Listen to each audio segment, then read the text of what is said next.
Yo guys, it is Roush. Welcome back. This is another Huntsville Heatran video.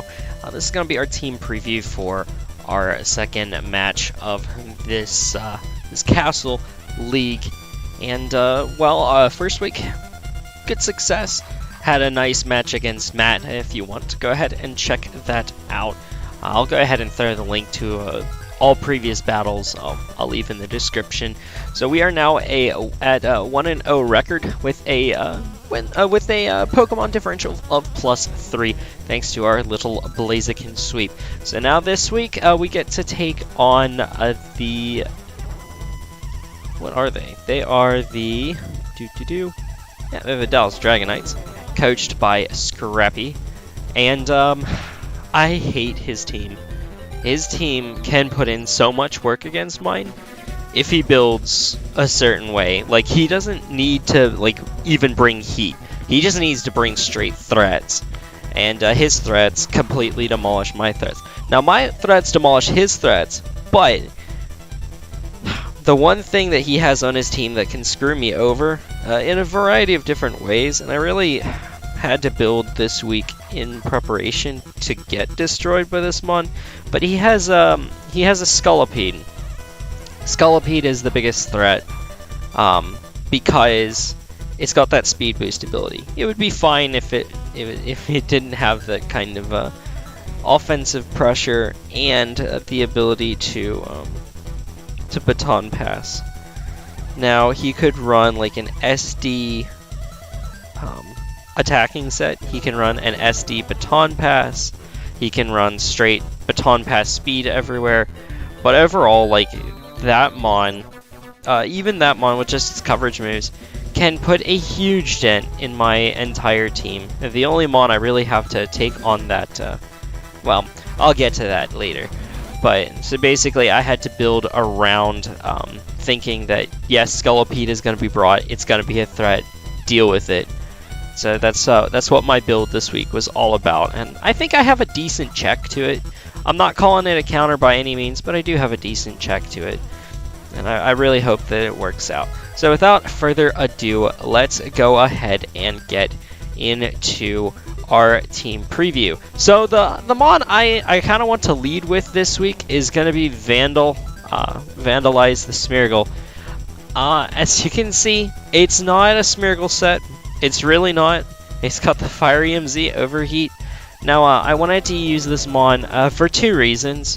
One, if he leads with Scolipede, I can actually, what's the chance? I have like I have a really good chance to one-hit KO even his Scolipede with just a straight Z Overheat. I believe what did I set this to? I set this to do 90% minimum to Scolipede. So if he leads with Scolipede, I can Z Overheat and get some damage off.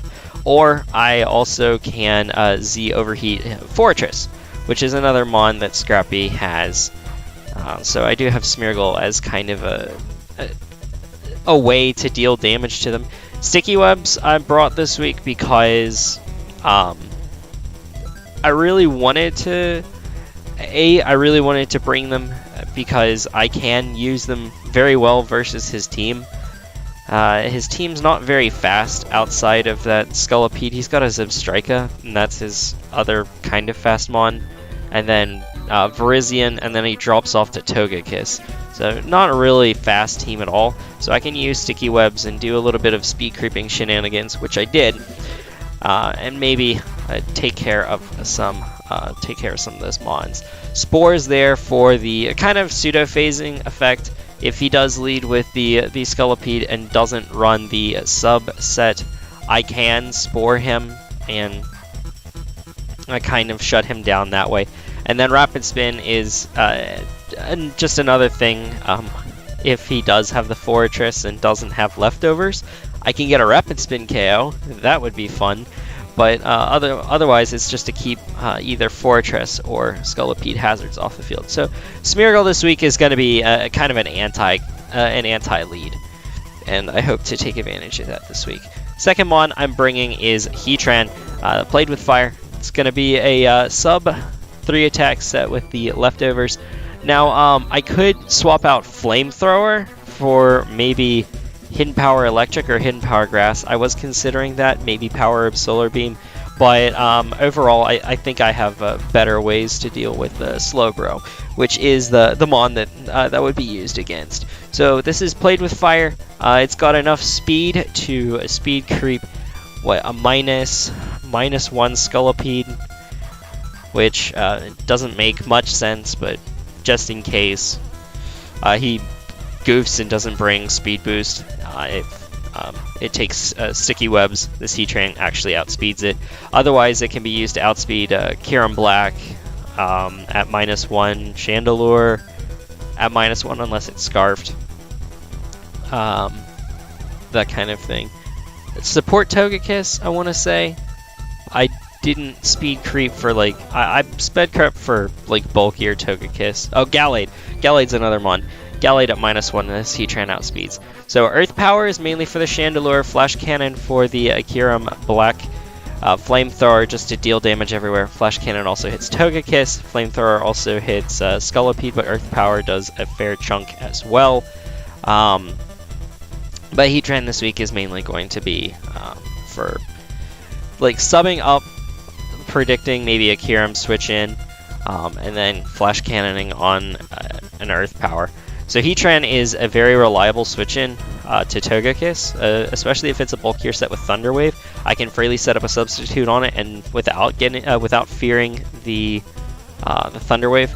Threats to Heatran on my opponent's team. He does have Slowbro, which is a very good defensive check to me. He has Kieran Black, which can carry the Earth Power. He does have Scolipede, which can bring Aqua Tail, Z Aqua Tail, or Earthquake. Obviously, Earthquake wouldn't be a good idea. So I played with the idea of maybe using Shuckaberry, but just because Togekiss exists, I felt that Sub was going to be a better option, just in case I wanted to use Heatran to set up on Togekiss and apply added pressure to my opponent's team. So the third mon that I brought is kind of, I plan on it being my cleaner this week, kind of used at the very end. It's going to be Nihilego, whichever. Again, I'm going to call it about 5 different things over the course of the season. So Radiation Leak is going to be a Choice Scarf Beast Boost, and I do have enough speed to speed creep. What did I do? Adamant? I think I sped crept for Adamant, Scolipede, and then just threw the rest in a bulk.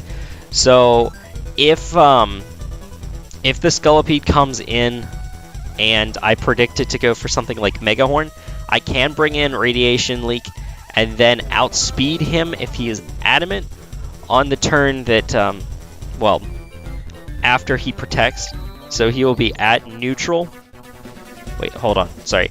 -1. He gets a +1 speed. He protects. He's at +2. But I'm at +1.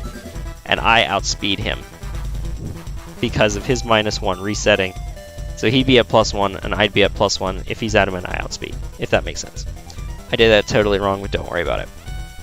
Clear Smog is there just in case Nihilego does outspeed something at +1 and it's already done its job. It's just kind of there. Clear Smog is not going to be the crux of the set. Crux of the set is probably going to be Power Gem or Sludge Wave. Power Gem does hit, I believe, everything on his team except for Gallade for neutral damage. But Nihilego really doesn't want to be facing that. I could bring Dazzling Gleam over Clear Smog. I should consider that. Maybe I'll change that at the last minute. Who knows? Thunder is there for the Slowbro, just to nuke it as hard as I can. I believe most physically defensive sets of Slowbro die to this thing's Thunder. And then Sludge Wave, again, Power Gem, Sludge Wave, really good coverage versus my opponent's team. And then enough speed to outspeed a +1 Adamant Scolipede. Next mon I brought is going to be my really big check to an offensive Scolipede, and that is going to be a Mungus that did Shrooms. It's going to have the Rocky Helmet this week, and its goal is to switch in on the darn thing.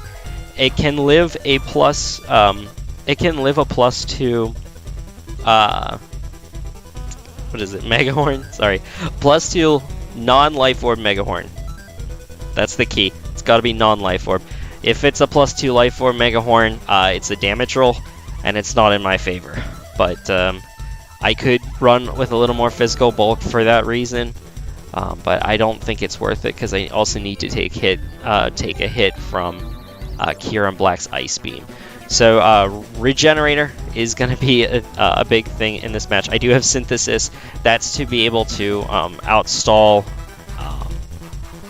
maybe a more offensive Scolipede. Giga Drain for slightly more recovery, and it also kind of hits Slowbro. HP Fire hits Scolipede, hits Fortress. Clear Smog, clear stats. I might want to put a little bit of speed in this thing. I might consider putting a little bit of speed just in case he wants to speed creep with Fortress. He might want to speed creep with Fortress. And I want to be able to use Ditch Rooms to take on that. Notice how I don't have Spore on this one this week. That is because I have Spore on Smeargle.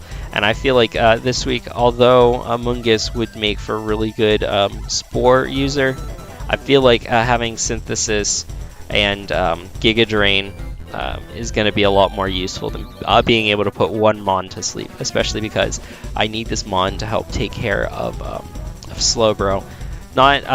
Not as my only option, but as a really big option. I just need a Mungus to take hits and be able to dish out a little bit of chip here and there. Mon number 5 is going to be Faith and Trust. Kind of a similar build to what I had last week on this thing, but it's got a completely different role on the team. This thing's role is to, once again, be another tank. Specifically against Kyurem, and I do have the speed to outspeed that the -1 Kyurem. In fact, I'm probably going to redo my spread so that it's just for the Kyurem, so that way I can add some more stats elsewhere. But Stealth Rocks, sets of Stealth Rocks, his team is fairly Stealth Rock weak. Maybe I can pressure that Togekiss into coming in, maybe defogging. Calm Mind is there so that I can start taking special hits and dishing out a little bit of extra damage with Psychic and Dazzling Gleam. Dazzling Gleam is there mainly for the Gallade because Mesprit is, just like last week, Mesprit was my primary answer to Mega Medicham. This is going to be my primary answer to Mega Gallade. Even +2 Shadow Sneak isn't doing that much to me, and I can do a ton of damage with a Dazzling Gleam and then take it out with Radiation Leak. So Mesprit's going to be a very useful Mon for dealing with that, taking hits. It doesn't have as good recovery as Mungus, but I should be able to get enough usage out of it. Also, this spread I can live a Life Orb Mega Horn from Scolipede and KO with a Psychic. So that's something else. Faith and Trust is going to be there to take hits and maybe do a little bit of a Calm Mind sweep if we get the opportunity. But otherwise, it's going to be there to kind of check Mega Gallade. And the last Mon I decided to bring this week is my other good check to a Slowbro. It also kind of deals with Chandelure and kind of deals with, not Togekiss, but it can revenge kill Kyurem Black. Offensive forms of Kyurem Black take 35 to 40% from Bullet Punch. So that's something really useful, and they do die to Hammer Arm. Hammer Arm is probably not going to be as useful this week because knockoff Bullet Punch knockoff Bullet Punch, Parting Shot are going to be the primary things that I'm going to use. I kind of want to use this thing as a nice pivot. It does have a lot of bulk this week, even though it's a choice band set. I really wanted to get knockoff as powerful as possible, and only Togekiss on his team really wants to take a knockoff. So it's a really solid option. He does have Virizion, which if I predict Virizion, I could just Parting Shot out and then switch into one of my threats, like Heatran. So that's Pangoro this week. Mainly just gonna pivot around and maybe deal some damage if need be. Knock off for the Slowbro. And but I'm probably not gonna be switching in as much. But Pangoro is just there to apply a little bit of extra pressure. Also, this thing can take a +2 Mega Horn from the Scolipede and proceed to KO with knockoff. So I do have something else just in case an offensive offensive Scolipede wants to take charge. And Bullet Punch does do, I believe it's 24%. So if it's a subset of Scolipede, Bullet Punch is an option if I want to break subs. But for the most part, it's going to be knockoff Parting Shot, and then Bullet Punch to maybe net a revenge kill on Kieran. So that's going to be my team for this week. I'm not that confident in this matchup. Like I said, Scrappy does have a lot of threats that really deal well with me. I didn't mention he does have a Sand Slash. I don't anticipate him bringing that. He could bring it, just because I have Heatran and Nihilego that are weak to it. But if that kind of set does bring if he does decide to bring that kind of any kind of that set, Mungus will be a very good check to that as well. He does also have a Caracosta on his team.